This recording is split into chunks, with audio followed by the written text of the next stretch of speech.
আসসালামু আলাইকুম। আমুদরিয়া নিউজে আপনাদের স্বাগত। আপনাদের সঙ্গে আমি এরশাদ। কয়েকটি বিশেষ খবর পড়ছি। এবার সংসদে প্রধানমন্ত্রী নরেন্দ্র মোদীর সামনে বাংলায় বক্তৃতা দিয়ে শিরোনামে এলেন তমলুকের বিজেপি সাংসদ প্রাক্তন বিচারপতি অভিজিৎ গঙ্গোপাধ্যায়। শনিবার সংসদে শীতকালীন অধিবেশনের ঘটনা। সেখানে তার বক্তব্য পেশের কথা ঘোষণা হতেই তিনি প্রথমে ইংরেজিতে বলেন। ইংরেজিতে যা বলেন তা হলো, আমি ঠিক করেছি আমার মাতৃভাষা বাংলায় বলবো, কেননা প্রধানমন্ত্রী নরেন্দ্র মোদীর উদ্যোগে বাংলা ভাষাকে ধ্রুপদী ভাষার স্বীকৃতি দেওয়া হয়েছে।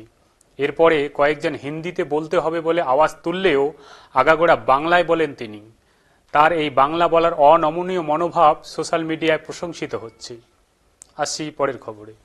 কংগ্রেস যতই চেষ্টা করুক না কেন, ভারতে জরুরি অবস্থা জারির জন্য আমজনতার মনে যে ক্ষত তৈরি হয়েছে তা কোনোদিন পূরণ হবে না বলে মনে করেন ভারতের প্রধানমন্ত্রী নরেন্দ্র মোদী।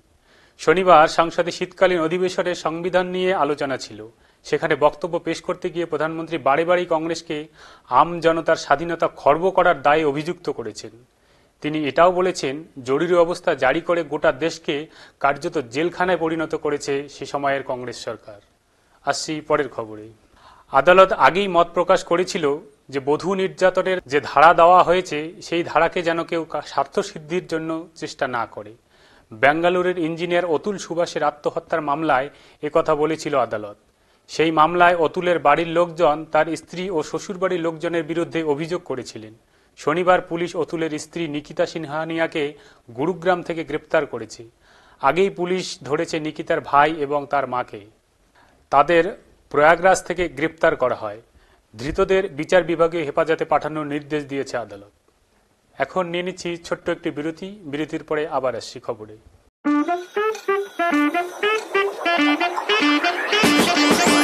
চন্ডাল বুকস, চন্ডাল বুকস, চন্ডাল বুকস।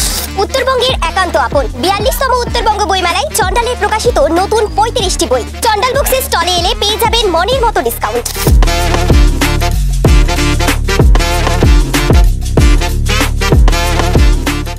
ফিরে এলাম বিরতির পর। এক তরুণীর সঙ্গে সম্পর্ক স্থাপন করেও ইউপিএসসি উত্তীর্ণ হওয়ার পরে তাকে বিয়ে করতে রাজি হননি ওই তরুণ। এই অভিযোগে তাকে জবরদস্তি বিয়ে করানো হয়েছে। বিহারের বেগুরসারাই জেলার ঘটনা। সেখানকার বাসিন্দা অবনীশ কুমার সম্প্রতি ইউপিএসসিতে উত্তীর্ণ হয়েছে। তাকে রাস্তা থেকে তুলে নিয়ে গিয়ে লাথিসরাই জেলার এক গুঞ্জন নামের তরুণীর আত্মীয়রা জবরদস্তি তাকে বিয়ে দিয়েছে বলে অভিযোগ। গুঞ্জনের দাবি, তার সঙ্গে অবনীশের 4 বছরের সম্পর্ক ছিল। সরকারি চাকরি পাওয়ার পরে অবনীশ গুঞ্জনকে বিয়ে করতে চাননি বলে অভিযোগ। বর্তমানে যে যার বাড়িতে থাকলেও দুপক্ষই পরস্পরের বিরুদ্ধে পুলিশের কাছে অভিযোগ করেছে। অবনীশের দাবি, ওই তরুণীর সাথে তার তেমন কোনো সম্পর্ক ছিল না, অথচ তাকে বিরক্ত করতেন ওই তরুণী। আজ এ পর্যন্তই। পরবর্তীতে আসবো অন্য খবরের সাথে। খোদা হাফেজ।